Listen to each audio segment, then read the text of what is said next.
এই বৈশাখ মাসে যদি কেউ যে কোনো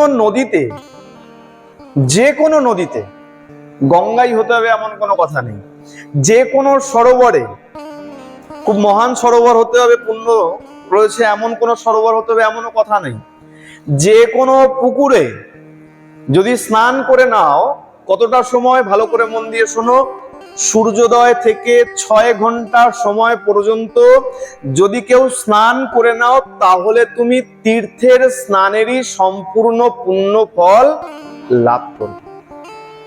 ভালো করে শোনো, আমি বলছি না, দেবর্ষি নারদ মহারাজ অম্বরীশকে বলছেন, কি বলছেন? বহির জলম সমাশ্রিত্য সদা সন্নিহিতা নৃপ সূর্যোদয় সমারভ্য যাবৎ সরু ঘটিকাবধি। সরঘটিকা মানে 6 ঘন্টা। কি বললো?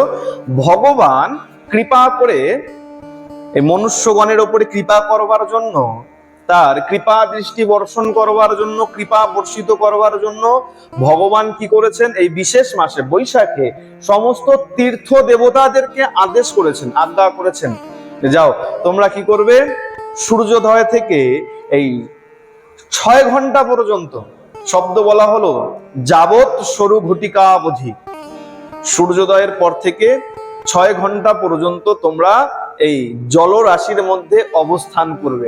সুতরাং এই সময়ের মধ্যে যদি মনুষ্য নর যদি স্নান করে, যে কোনো জলে যদি স্নান করে, সাধারণ নদী, সাধারণ পুষ্করিণী, সাধারণ সরোবর, তাহলেও তারা এই তীর্থ বাড়িতে স্নানের পুণ্য ফল লাভ করিয়া থাকিবে। প্রেম সে বলো।